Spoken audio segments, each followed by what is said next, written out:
Bonjour à tous, je vais donc vous faire une démonstration du Garmin 3597 LMT, donc cartographie gratuite à vie, infotrafic gratuite à vie via le smartphone et une application dédiée Garmin Smartphone Link en communication Bluetooth entre le GPS et le smartphone. Voilà, donc ici, vous inquiétez pas, j'ai deux petites découpes en bas à gauche et en bas à droite. Simplement, quand j'ai posé le film de protection, je me suis trompé en faisant la découpe. J'ai mis le film à l'envers et j'ai découpé du mauvais côté. Donc en attendant que je retrouve un film, j'ai donc découpé des deux côtés. Voilà, donc le 3597 LMT, moi je l'ai associé à une carte micro SD qu'on insère en dessous ici. Une micro SD de 8 Go en classe 6, ce qui est largement suffisant au niveau de la classe. Par contre, ne descendez pas en dessous de 8 Go, ça risque d'être un petit peu short. En tout cas, carte quasi obligatoire si vous voulez l'Europe entière, car la mémoire du GPS est trop petite pour accueillir l'Europe complète. Voilà, donc ça c'est l'écran d'accueil sur lequel on arrive quand on met le contact, ou quand on allume le GPS. On a ici le niveau de réception des satellites. Pour avoir plus d'informations, il suffit de rester appuyé sur cette icône en haut à gauche.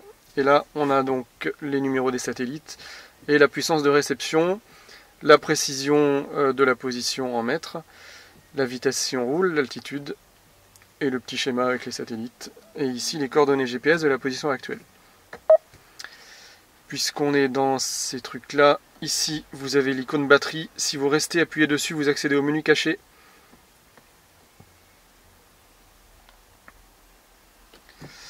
Voilà, qui vous donne quelques informations sur la fréquence du processeur, l'heure, la batterie, le voltage de la batterie, les sensors touch sensor OK, là, la RAM, la ROM, etc. Donc ça c'est les programmes de test pour les tests en usine. Voilà, là on teste les couleurs.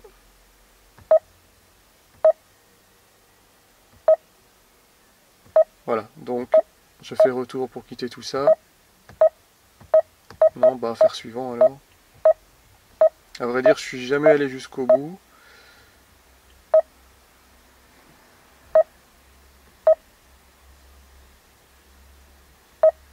Bon, je pense qu'il faut éteindre pour... Ah bah on a exit là, voilà, exit. Voilà, le GPS reboot. Alors ça c'est un cold boot. C'est-à-dire que quand vous l'allumez, normalement, il s'allume immédiatement s'il est en veille. Et si vous l'éteignez avec la fonction éteindre, le démarrage est beaucoup plus lent, mais ça fait un boot complet. J'ai la batterie. Remettre le contact. J'ai perdu la luminosité.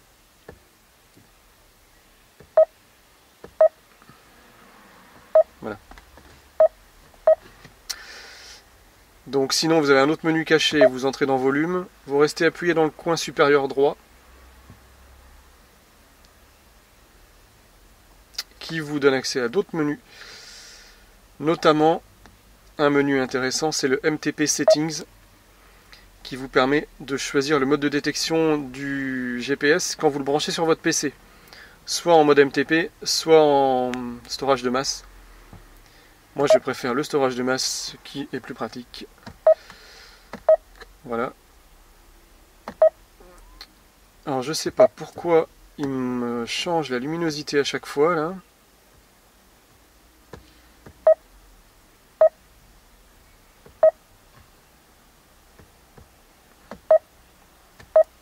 Ah bah tiens, puisqu'on est là, on verra les menus plus tard. On va donc faire le tour des menus.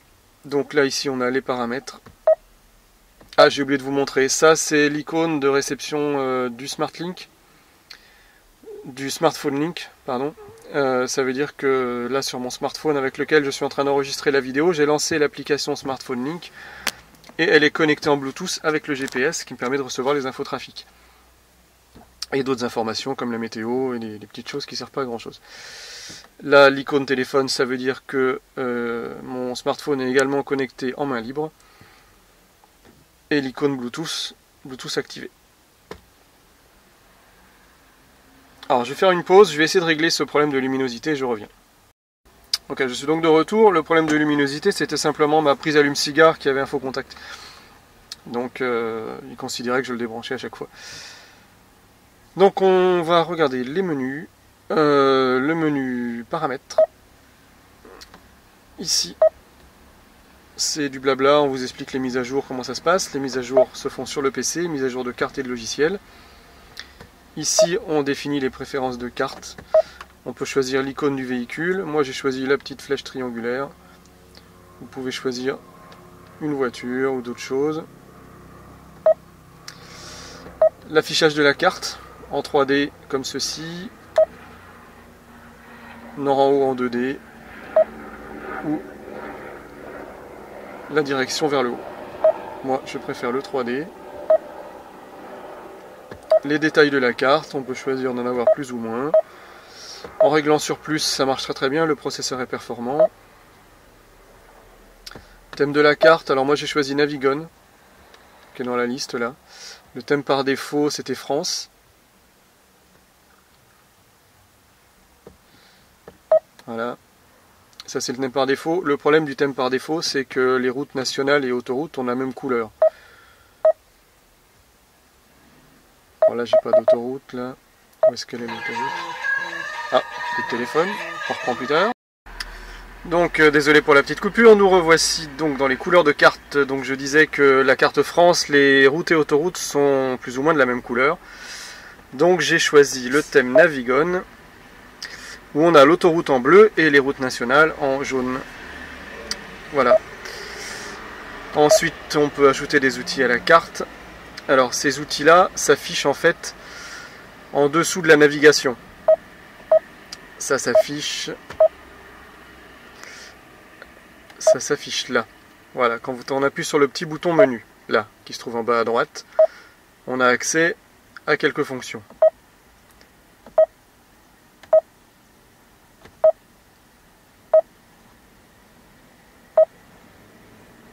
Donc c'est les outils de carte, voilà. Donc on choisit ceux qu'on veut voir apparaître dans la petite liste.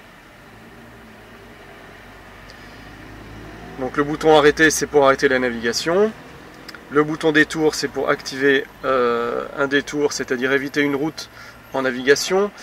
Ça, c'est pour rechercher les POI sur son itinéraire. Les données de trajet, c'est réglable, c'est la vitesse, les kilomètres restants ou le temps restant. Ça, c'est le volume de l'appareil, la luminosité, les derniers appels du téléphone si on a activé le main libre. Je vais zoomer un petit peu, voilà. La météo, etc. Ça, c'est ce qu'on souhaite voir affiché sur la carte. Donc, les noms des villes, les bâtiments 3D, le terrain en 3D. Bon, ça, j'ai désactivé parce que c'est pas génial. Vous verrez. L'infotrafic, le journal de trajet. Voilà. Ça c'est le zoom automatique, donc ça veut dire que à l'approche d'un changement de direction, il va y avoir un zoom qui va se faire au niveau de la carte de manière à bien voir quelle route prendre. Les alarmes de vitesse, c'est pour être averti d'un dépassement de vitesse, sachant que l'appareil affiche les limites de vitesse qui sont pas toujours justes, mais c'est toujours bon à voir. Mes cartes, ça c'est les cartes installées dans l'appareil. Je suis perdu.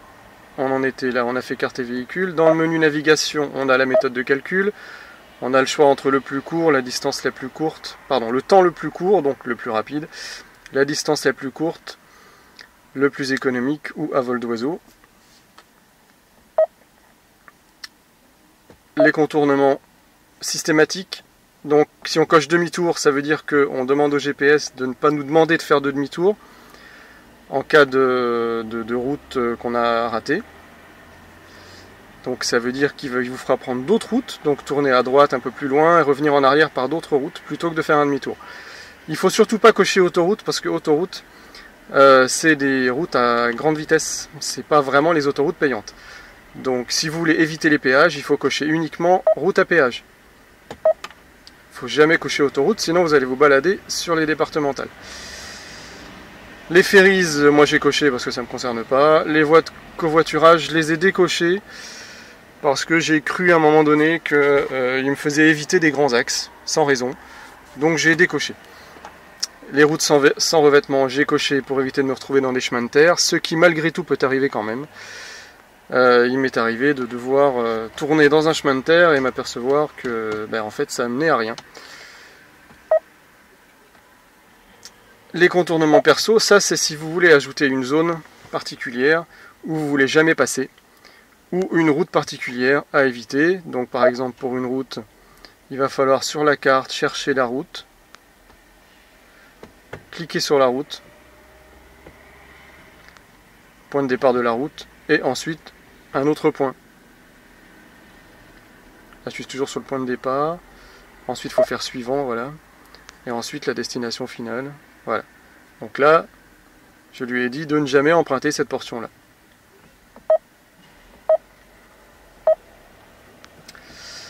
Zone environnementale, je sais pas ce que c'est, donc j'ai mis pose-moi la question, toujours demandé. Mode sécurité, c'est pour bloquer les manipulations sur le GPS pendant qu'on roule. C'est pas pratique, hein, forcément, donc j'ai désactivé. Simulateur GPS, c'est pour activer une position fictive sur le GPS. C'est-à-dire que quand c'est coché, ça désactive le GPS. Donc on peut l'utiliser à l'intérieur, puisqu'on peut créer une position fictive en cliquant sur la carte. Alors si je me souviens bien, si je veux mettre une position fictive là, je clique ou je reste appuyé.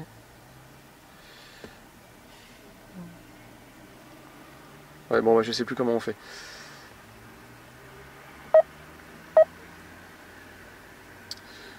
Bref, bon, ça permet une position fictive de manière à pouvoir programmer des itinéraires quand on n'a pas de couverture à l'intérieur de la maison, par exemple. On va retourner là où on était. Donc je désactive les positions fictives. Ensuite, dans affichage, vous avez le mode de couleur jour, nuit. Vous voyez, ça change en fait la palette de couleurs. Ou automatique, ça va basculer automatiquement en fonction de l'heure. Il n'y a pas de capteur de luminosité, hein. Ça, c'est la luminosité. Alors, on peut régler une valeur de luminosité pour le GPS branché sur allume-cigare ou fonctionnement sur batterie. Donc ça va garder en mémoire la luminosité en fonction de si on est branché ou pas. On peut choisir deux valeurs différentes. Attention, concernant la luminosité, bien aller voir dans les paramètres unité et heure, heure actuelle, bien cocher automatique.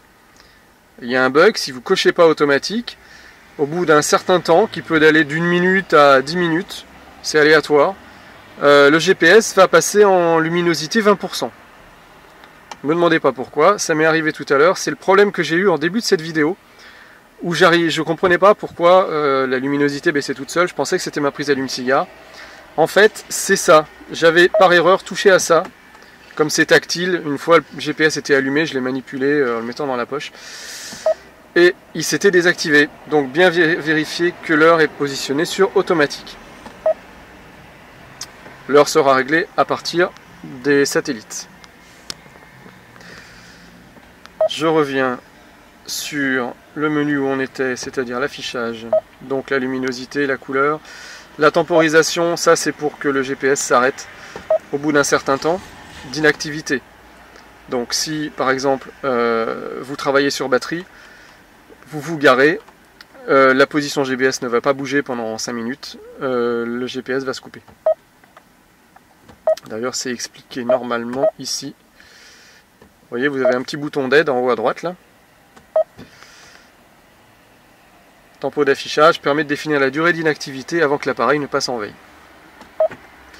Capture d'écran, ça permet d'enregistrer des captures d'écran pour les sauvegarder sur la carte SD. Donc il y a un bouton appareil photo qui apparaît en haut à droite quand on clique dessus. Voilà, ça veut dire qu'après, quand je suis dans un écran particulier, j'aurai toujours ce petit bouton en haut à droite et je pourrai prendre une photo qui va se sauvegarder sur la carte SD et que je pourrai utiliser, mettre sur un forum, etc.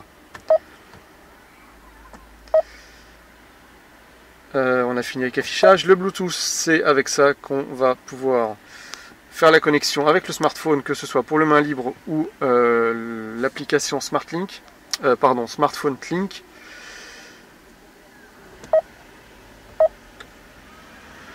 Parfois, si on perd la connexion avec le smartphone, ce qu'il est simplement utile de faire, c'est de faire ça, de cliquer sur son téléphone. En l'occurrence, moi, c'est un Samsung Galaxy S3. Vous faites aucun, vous enregistrez, ça va donc déconnecter le téléphone. Et vous refaites la connexion, et vous enregistrez, et ça va reconnecter le téléphone. Ça m'arrive dans certains cas où je perds la liaison avec le smartphone Link uniquement. Je n'ai pas perdu la connexion main libre, mais la connexion trafic, je la perds. Donc en faisant comme ça, je récupère ma connexion trafic sans me prendre la tête. Le trafic donc ici, que j'ai activé, fournisseur smartphone Link. Vous pouvez aussi utiliser le câble, l'antenne TMC qui est fournie et qui se branche sur cette chose-là. Voilà, bon moi j'en ai pas besoin, je me suis mis en smartphone Link en trafic HD qui est bien plus précis et efficace. Là on a le choix d'optimiser l'itinéraire sur demande ou automatiquement. C'est-à-dire que le GPS, quand il va déterminer qu'il y a un bouchon, qu'il y a un trajet plus court, soit il vous bascule automatiquement sur le nouvel itinéraire, soit il vous demande. Moi j'ai choisi qu'il me demande. Les alertes routières, donc de trafic. J'avais sélectionné au départ plus, c'est-à-dire d'afficher toutes les infos. Je suis retourné à 2 bases. Je vois pas la différence franchement. Donc les plus petites perturbations sont quand même signalées. Traffic Trends, alors ça, c'est pour améliorer la navigation grâce à la prédiction trafic. En théorie, ça marche très bien chez TomTom avec l'IQ Route. J'ai plus de doutes sur Garmin, donc je l'ai désactivé. Voilà, Traffic Trends, je vous laisse lire. Traffic Trends, donc tient compte des horaires, des routes bouchées en fonction des horaires, etc. Moi je me suis aperçu qu'il me faisait éviter une rocade sur Dijon à n'importe quelle heure. Donc du coup je l'ai désactivé et ça fonctionne très bien comme ça.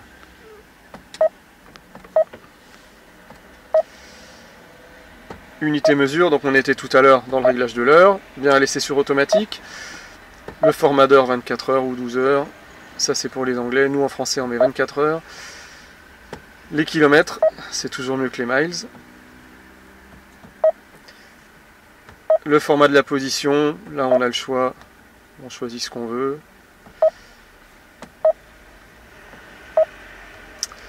Langue et clavier, alors la voie qui permet d'avoir des directions réelles, ce qu'ils appellent Real Directions, c'est-à-dire ça va vous dire tournez à droite au feu rouge, tournez à droite au stop, des choses comme ça, tournez à gauche à la pharmacie. Ça marche uniquement avec la voie Virginie. Donc bien pensez quand vous recevez votre GPS à faire une sauvegarde complète. Je vous invite pour cela à suivre le tuto que vous trouverez sur le forum Sorcière Monique. On peut changer la langue du texte, la langue du clavier. Bon, on a tout mis en français évidemment. Les alertes sur point d'intérêt. Alors, tonalité unique ou continue, j'ai pas encore testé les deux. Ça vous prévient à l'approche d'un point d'intérêt. Que ce soit une alerte radar ou un POI perso que vous avez ajouté. Et on choisit donc si on veut être averti sur nos points d'intérêt perso ou sur les alertes à Garmin qui sont les alertes des bases radar, zone de danger plutôt, puisqu'il faut dire comme ça maintenant. Moi j'utilise ma base de danger personnelle, donc du coup j'ai désactivé les alertes Garmin. Et là on a les infos sur l'appareil. Voilà, donc on a fait le tour des menus. On a un menu ici, application, donc là pour régler le volume, hein, bon tout bête. C'est pareil, le volume se règle différemment en fonction de si vous êtes sur batterie ou sur allume-cigare. Donc vous avez là aussi 2 choix, un volume pour la batterie, un volume pour l'allume-cigare. Dans application, on a pas mal de choses. On peut utiliser un tracker sur les réseaux sociaux. Je n'ai pas encore essayé, j'en ai pas l'utilité. Ça affiche le prix des carburants, c'est en liaison avec le smartphone. C'est un service payant ça par contre. Hein. La météo, oui d'accord, j'ai pas activé l'internet sur mon téléphone, ça va pas marcher. Est-ce que je peux le faire maintenant? Alors je vais activer l'internet et je vous retrouve de suite. Voilà, donc j'ai activé la connexion internet sur mon smartphone qui est en train de recevoir des mails, c'est pour ça qu'on entend des bips. Donc la météo, voilà, sur ma position actuelle. Voilà, on peut regarder la météo. Je sais pas si c'est très utile, mais c'est là. Le prix des carburants, comme je disais, c'est payant. My Garmin, je sais pas ce que c'est. Ici on a l'aide. Là on a le smartphone link. La connexion main libre activée. Trafic gratuit en temps réel. Prix des carburants, ça c'est payant. Données météo avancées, ça aussi c'est un service payant. Le téléphone. Alors moi je m'en sers pas par là, je me sers de mon smartphone directement. Et ça compose le numéro que j'ai choisi et ça envoie le son par le GPS. Donc voilà, apparemment on peut accéder au répertoire par là.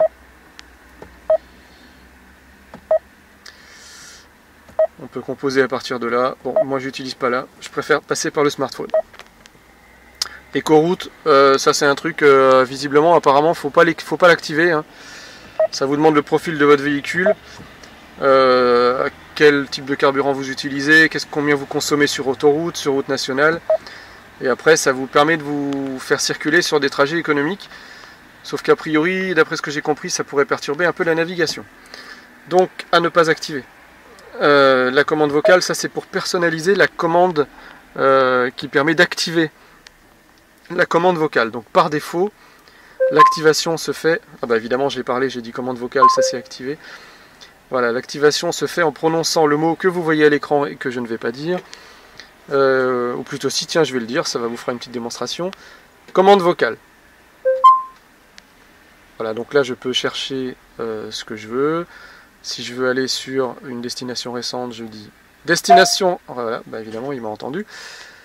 Voilà, donc là on a les adresses. Si je dis bas, ça va aller à la page d'après. Bas. Bas. Bas. Voilà. Quitter. Quitter. Voilà, donc on peut personnaliser l'expression. Mettre une autre expression. Comme par exemple Garmin vocal ou enfin ce que vous voulez. Donc il suffit de taper le texte. Le pourcentage qui s'affiche là, plus il est élevé, plus la reconnaissance sera pertinente. C'est-à-dire que si vous avez très peu de niveau ici, il va se déclencher tout seul ou alors il ne comprendra pas ce que vous dites. Donc il faut un mot qui soit assez long et facile à dire avec des syllabes qui soient facilement compréhensibles. L'infotrafic ici, voilà, ça vous donne une carte du trafic. Bah là, il n'y en a pas, a priori, de trafic sur Dijon. À cette heure-là, c'est un peu bizarre, mais bon.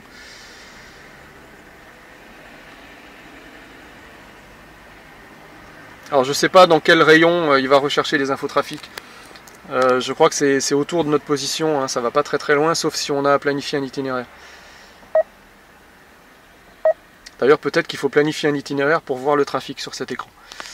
Ça, c'est là où je suis allé. Je vais pas vous montrer où je vais. Quoique, allez, on essaye. Oui, en fait, c'est l'historique des trajets. Donc, on voit que bah, tout à l'heure, je suis allé à Tournu, en dessous, là. Le petit trajet bleu ciel. Hein. La petite ligne bleu ciel qu'on voit, là. C'est mon trajet. Voilà, bon, ça paraît grand-chose.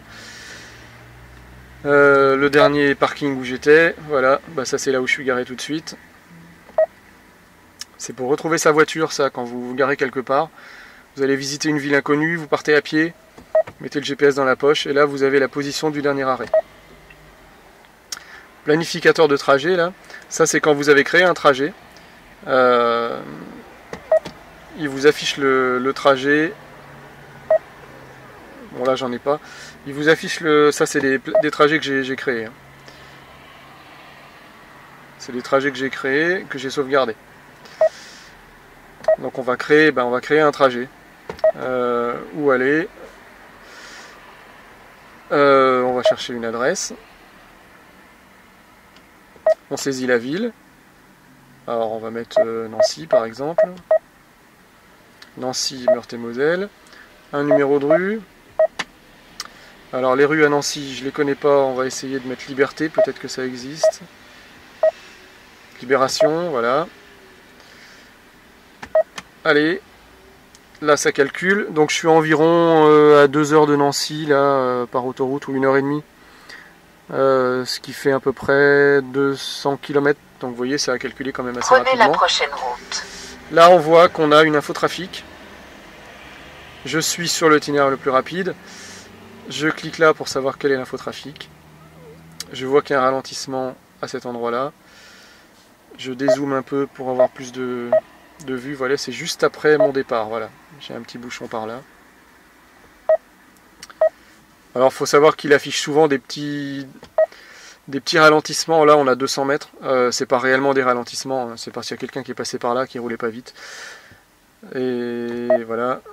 Et la plupart du temps sur les gros bouchons en formation, vous n'aurez pas forcément du rouge, vous aurez du jaune.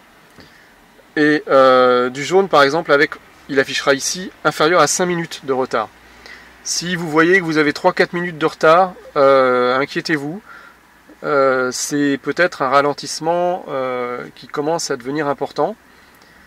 Je sais que quand il y a 1 minute, en général, il n'y a rien. Quand ça commence à monter à 3, 4 minutes, 5 minutes, là, il y a vraiment quelque chose. Quand vous voyez au-dessus de 5 minutes, considérez que c'est bien bouché, surtout si c'est sur une autoroute. TomTom est beaucoup plus fiable au niveau infotrafic que Garmin. Pour l'instant, j'ai constaté que les bouchons apparaissant sur TomTom s'affichent aussi sur le Garmin, mais Garmin est beaucoup plus... donne moins de précision sur la durée du bouchon, et en général, il faut augmenter le temps qu'on voit sur l'information. Donc là, si je clique là, il me donne le temps, il me donne la vitesse moyenne 24 km/h. Parfois, il vous donne le nombre de minutes d'attente, de ralentissement. Voilà, il ne me donne pas le nombre de minutes puisque j'ai aucun retard effectivement sur l'écran. Donc je peux rajouter une destination si je veux à l'itinéraire. Donc si je veux afficher mon itinéraire, je clique en haut dans le texte là. Je clique sur le petit bouton menu en haut à gauche et je clique sur carte. Et là je vais avoir la carte de mon itinéraire. Pour bien voir, là en fait, on pourrait croire que entre Dijon et Langres, le point 19 là, on pourrait croire que je ne suis pas sur une autoroute puisqu'on voit l'autoroute bleue en derrière. Mais en fait c'est un bug. Il faut zoomer un petit peu plus pour voir réellement les vraies routes. Et arriver à partir d'un certain niveau de zoom, on va réellement voir si on est sur une autoroute ou pas. Voilà, là je vois bien que je suis sur l'A31.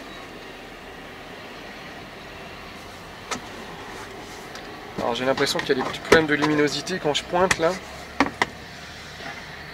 Donc voilà, on voit que je suis sur l'A31 tout le long. Voilà, donc ça peut vous permettre de vérifier que le calcul a été bon, qu'il n'y a pas eu d'erreur. Si vous voulez, par exemple, je ne veux pas passer par l'A31, je veux éviter l'A31. Je vais caler le téléphone parce que là je le tiens d'une main, c'est pas facile. Voilà, si je veux éviter l'A31, je clique simplement là. Je clique sur détour. Je peux choisir d'éviter les 500 premiers mètres, les 2 premiers kilomètres ou les 5 premiers kilomètres. Là je veux faire un autre détour, donc je clique sur la petite flèche en dessous. Ça c'est les rues par lesquelles je vais passer, donc je fais défiler. Et je trouve mon A31. Voilà, je clique là. Il va me faire éviter la première partie de l'A31, puisque on voyait que l'A31 était divisé en plusieurs sections. Calcul au-dessus de l'écran, voilà, prêt à naviguer. Je reclique en haut de l'écran, je clique sur le bouton menu, je clique sur carte. Je vais zoomer pour y voir plus clair. Voilà, et là on voit que je passe maintenant par la D974 et que je ne prends pas l'autoroute. Voilà comment on évite donc une partie de route. Et je pense qu'un peu plus loin il va me refaire prendre l'autoroute. Voilà, il me refait prendre l'autoroute un peu plus loin. Parce que comme je vous disais, l'autoroute est découpée en morceaux dans l'itinéraire. Maintenant si je veux ajouter un point de passage, j'ai plusieurs solutions. Soit je vais cliquer directement sur ma carte. Alors pour mettre la carte le nord en haut, il faut cliquer sur la petite flèche en haut à gauche là. Comme ça. Là on a une carte en 2D avec le nord en haut. Beaucoup plus facile pour se repérer. Donc mettons que je veuille passer, au lieu de partir par le nord comme ça, je veux passer plutôt par l'autoroute qui se trouve plus bas. Par cette autoroute là. Donc je vais zoomer.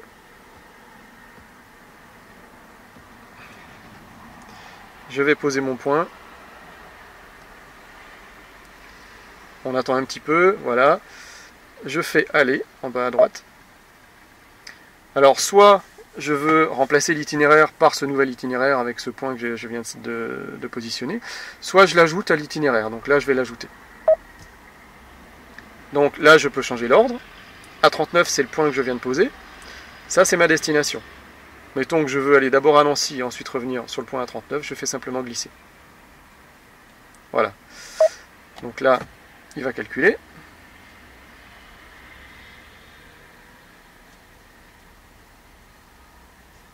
Prenez la prochaine route. Voilà. Donc ça, on vient de voir tout de suite le zoom automatique, vous voyez, qui se positionne sur mon véhicule. Qu'est-ce que je vais faire? Ah oui, donc j'ai mis un point de passage, donc je reclique sur carte. De la même façon. Je zoome. Et là, on voit bien que mon point de passage est là. Alors, on ne voit pas bien avec tous les POI. Voilà, donc je suis passé par mon point de passage et il me fait reprendre la bonne autoroute pour continuer son trajet. Maintenant, si je veux ajouter un autre point de passage, par le menu Aller, je fais où aller. Là, je vais choisir soit une catégorie, donc les catégories Garmin préenregistrées, commerce. Alors, je recherche à quel endroit. Pour ça, il faut cliquer en haut à droite. Je vais rechercher à la destination. Alors là, il a pris la première destination. Il a pris le point de passage à 39. Dans ce cas-là, si je veux la destination finale, je vais prendre la destination récente. Et là, on voit ma destination à Nancy. Je choisis Nancy. Donc là, il va rechercher proche de Nancy. Qu'est-ce qu'il va rechercher? Des centres commerciaux. Voilà, centre commercial, rue des Ponts. Voilà, je veux aller là par exemple. Allez, ajouter à l'itinéraire. Toujours pareil, il me repropose de modifier l'ordre. Donc là, évidemment, mon point de passage à 39, il faut que je le mette au-dessus. Voilà, je termine. Il calcule.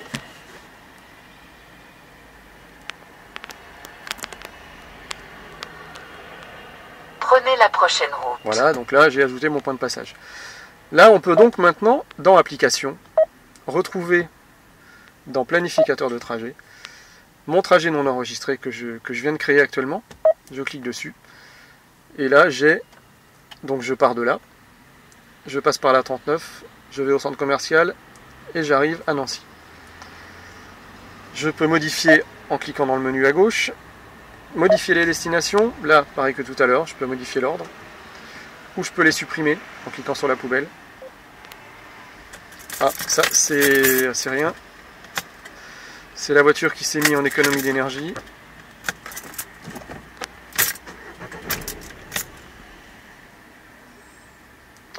Voilà. Donc je peux supprimer. Je vais supprimer le point A39 par exemple. Voilà, je supprime, je confirme. Et j'enregistre. Là, je peux ressortir de là. Alors vous avez vu, on a une option optimiser l'ordre. Ça permet de mettre plusieurs points de passage, par exemple une liste de clients, et puis vous cliquez sur optimiser l'ordre et il va prendre les clients dans l'ordre de manière à faire le trajet le plus court, pour éviter de faire des allers-retours. Bon, je peux aussi enregistrer, pardon, j'ai pas cliqué où il fallait. Je peux changer ma préférence, distance la plus courte, etc. Je peux aussi enregistrer le trajet, je lui mets son nom, et comme ça il sera enregistré définitivement dans le GPS. Alors donc, je veux ajouter une adresse, par exemple. Je peux rajouter une adresse. Une station-service. Voilà, et ça va s'ajouter toujours au trajet actuel. Là, j'ai mes destinations récentes. Là, j'ai tous mes POI personnels. Pardon, j'ai tous mes points enregistrés, mes waypoints. Parce qu'en fait, on ne peut pas modifier les POI sur le Garmin. Contrairement à TomTom. Donc, tous mes clients, en fait, qui étaient sous forme d'un fichier POI, je l'ai envoyé dans la base enregistrée du GPS. Tous mes lieux enregistrés, voilà, j'ai tous mes clients.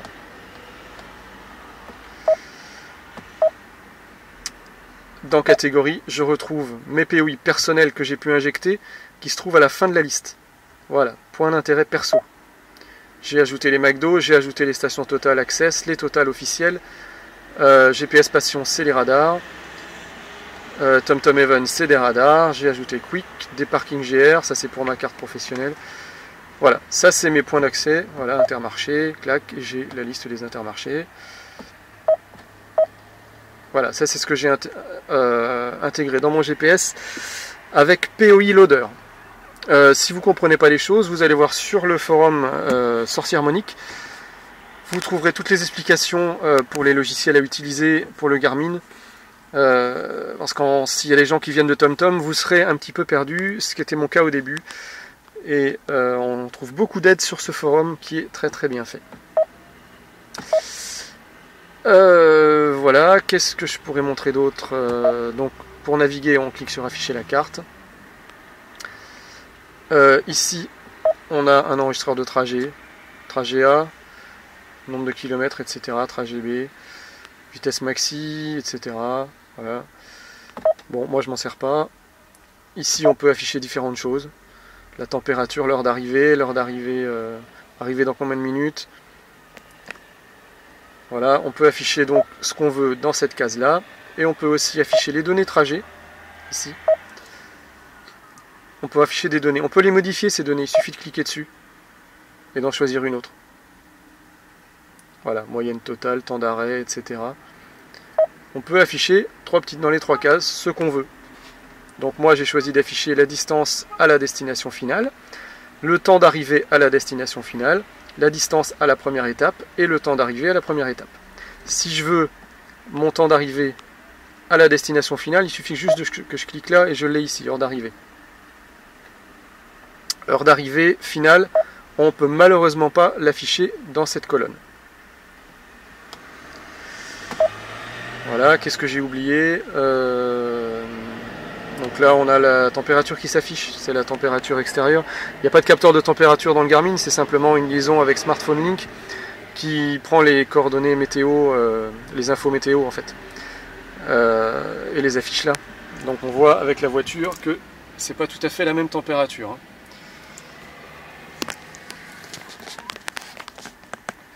Voilà, bon je crois qu'on a fait le tour. Qu'est-ce que je pourrais montrer d'autre?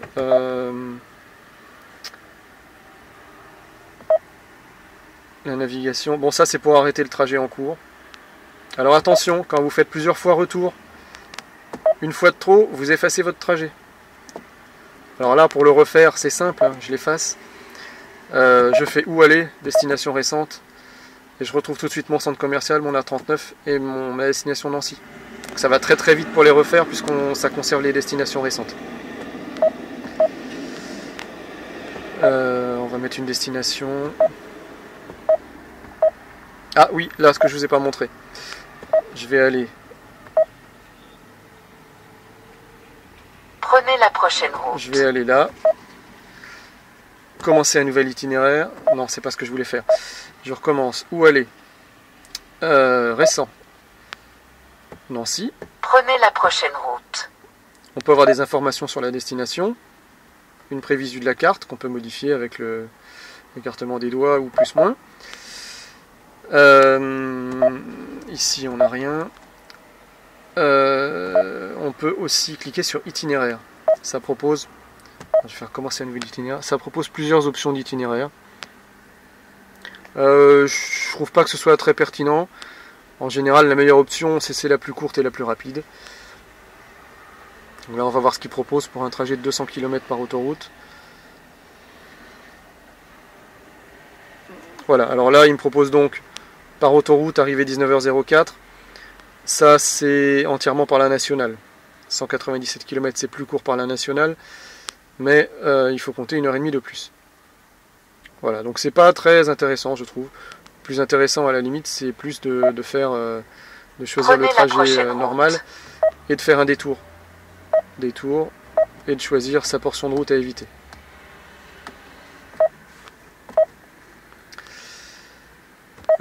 Voilà. Donc on peut enregistrer. Ah oui, si je clique sur ma position là,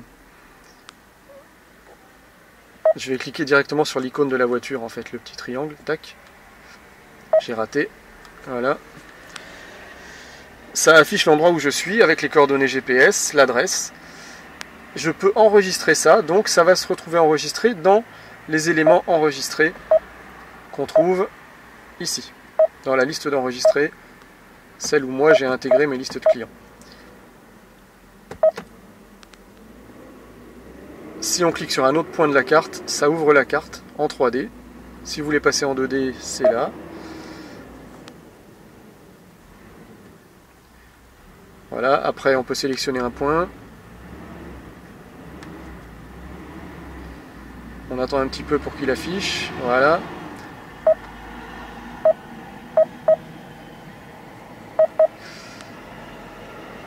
Je clique dessus. J'ai des infos.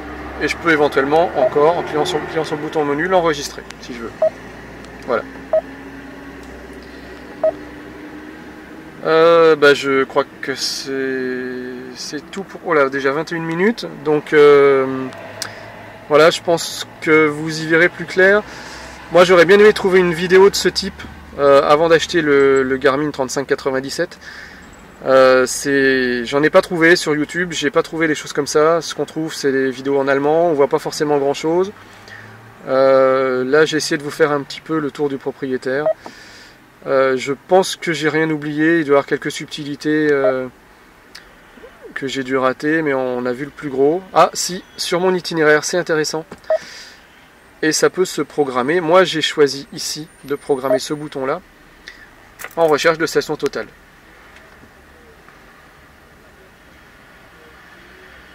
Voilà. Il me donne la station totale, à quelle distance elle se trouve de là où je suis.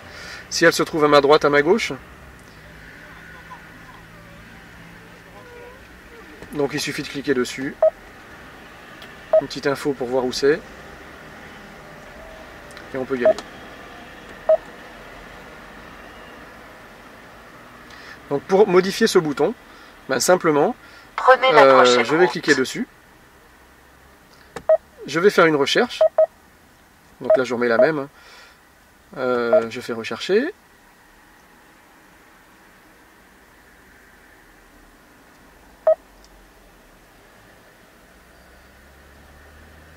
Ah pardon, c'est par là plutôt qu'il faut passer. Allez, voilà. Autant pour moi, c'est pas comme ça qu'il fallait faire. Si vous voulez modifier donc ces trois cases là, il faut cliquer sur une des trois cases, cliquez sur la clé là-haut. Et là, vous cliquez sur celui que vous voulez changer, vous choisissez soit une recherche perso, donc là total.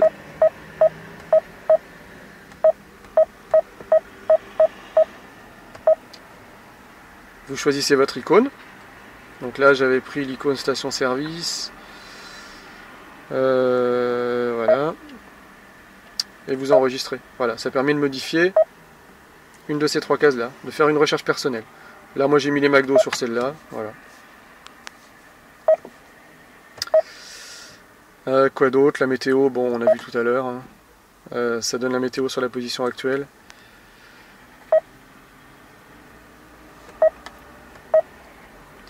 Luminosité, volume, bon ça c'est classique.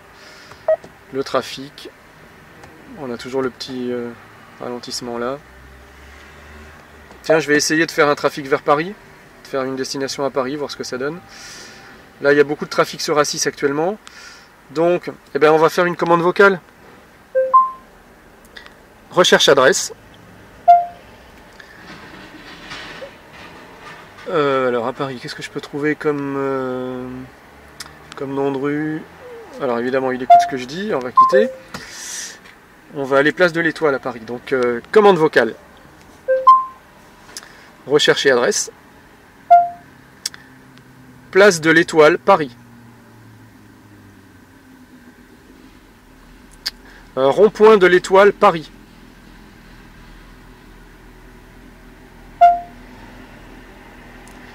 Bon, rue de l'Étoile, hein, je connais pas les noms de rue là-bas, je sais pas comment s'appelle ce rond-point là-bas. Naviguer. Naviguer. Nouvel itinéraire. Alors la commande vocale est extrêmement performante. Par rapport au TomTom que j'ai pour le boulot, c'est le jour et la nuit. Ça comprend n'importe quelle adresse. Vous pouvez dire le nom de la rue, le numéro. Il y a un ordre à respecter évidemment. On dit d'abord le numéro, le nom de la rue et ensuite la ville. Ça marche super bien. On va essayer n'importe quel truc. Commande vocale. Rechercher adresse. Rue de la Liberté, Poitiers. 208 rue de la Liberté, Poitiers. Voilà. Alors, il n'y a pas de rue de la Liberté apparemment à Poitiers, il y a plutôt une place de la Liberté, c'est pour ça qu'il a eu un peu de mal. Retour. 203 place de la Liberté, Poitiers.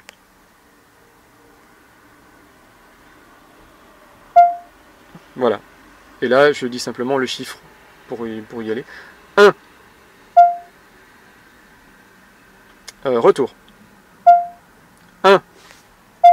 Donc là, quand il fait ça, c'est qu'en fait, il n'y a pas de numéro 203. Donc il propose d'autres options. Retour. Retour. Quitter. Commande vocale. 3 rue de la Liberté, Dijon. Pardon, j'ai oublié. Rechercher adresse. 3 rue de la Liberté, Dijon.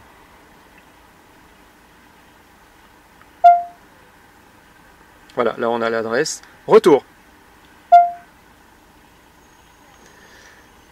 Alors j'avais une adresse où je suis parti en vacances. Ça s'appelait 5 Les Chasses d'Ontaut, Udimesnil.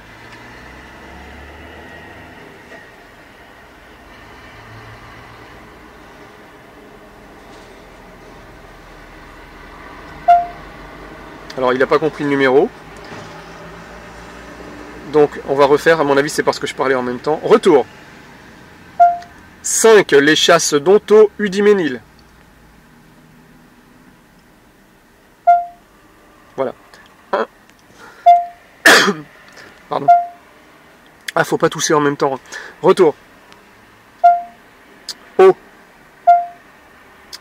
1. Naviguer. Nouvel itinéraire. Donc là, il calcule le trafic. Du coup, j'ai laissé tomber ma destination Paris, on va la refaire. Voilà, donc là, c'est un trajet assez long, vous voyez, il est quand même un petit peu long à calculer. On a 5 heures de route. Donc vous voyez, pour 5 heures de route, il est quand même assez rapide à calculer. Alors, il n'y a pas de trafic, alors on va aller à Paris. Commande vocale. Rechercher adresse. 5 rue de l'Étoile, Paris.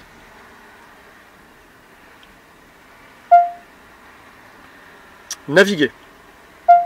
Nouvel itinéraire. Alors là, il va calculer et ensuite afficher le trafic.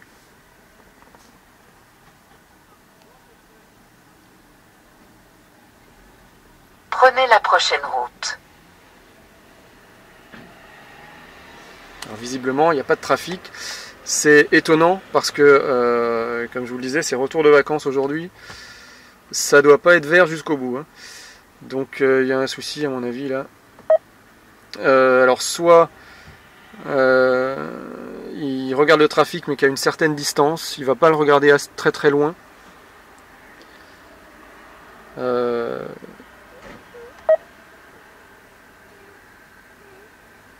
Voilà, en tout cas c'est. Alors je vais essayer sur le TomTom qui est là-haut. On va faire la même chose. On va voir ce qui se passe. Alors là, ça va être galère avec celui-là. C'est un TomTom Pro 7100. Il est hyper lent. Adresse. Voilà, j'ai cliqué sur adresse, j'attends 30 secondes. Ok, ça y est.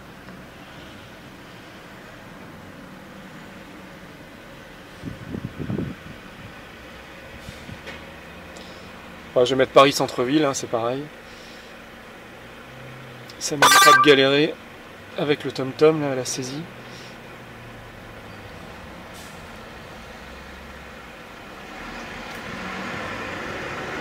Voilà, j'ai sélectionné, ça ne veut pas le prendre, mais c'est normal, c'est un TomTom qui est assez lent.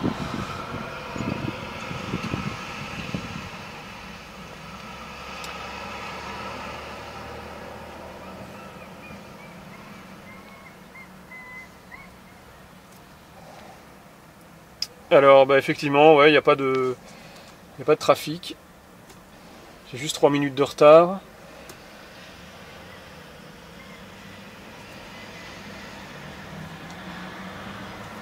Alors c'est quoi ça? Bon là ça c'est pas vraiment un retard. Ça c'est des travaux. Ça c'est rien du tout. 100 mètres véhicule en panne. Et là... C'est quoi ça?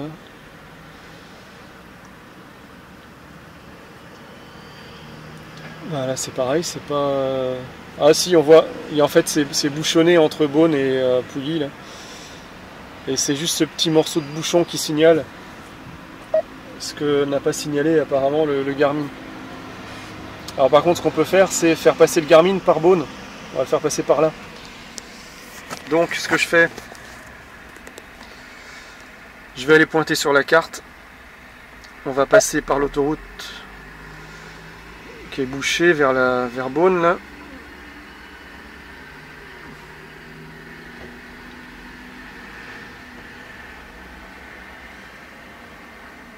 Voilà, on va passer par là.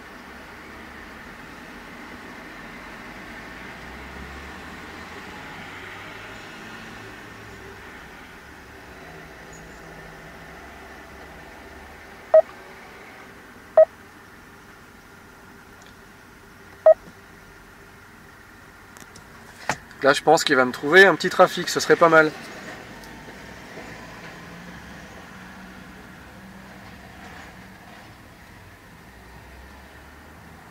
Prenez la prochaine route. Alors, pour mettre à jour le trafic, des fois, ce qu'il faut faire, c'est simplement afficher données trajet, réafficher trafic, et là, il recalcule.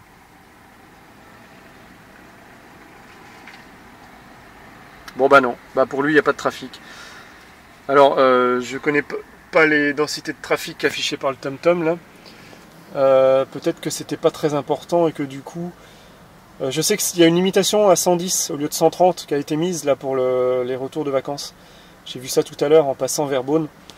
Donc c'est peut-être ça qu'on voit sur le TomTom, la limitation à 110 au lieu de 130 et qui n'apparaît pas sur le Garmin. Sachant que 110 ou 130 au final ça va presque aussi vite. Ouais, d'ailleurs, il indique simplement modification des règles de circulation. Là, on voit que l'infotrafic du TomTom est très pertinente, parce qu'effectivement, il y a une limitation à 110 au lieu de 130. Il n'y a pas de retard, ou très peu apparemment, puisqu'il ne donne pas de temps de retard, le TomTom, c'est que pour lui, il n'y en a pas trop. D'ailleurs, quand il y a du retard, c'est rouge. On aurait du rouge, là. Voilà. Bon, ben, vous voyez, le trafic beaucoup mieux chez TomTom. Malgré tout, ça m'a déjà sauvé le Garmin d'un bouchon sur A31 il y a quelques jours. Ça m'a affiché en jaune au lieu d'en rouge, mais je vous le répète, quand on est habitué à ça, on sait qu'il y a quelque chose de louche et on évite de passer par là. Voilà, bah, j'espère que cette vidéo vous aura servi. Je vous dis à bientôt pour une autre vidéo.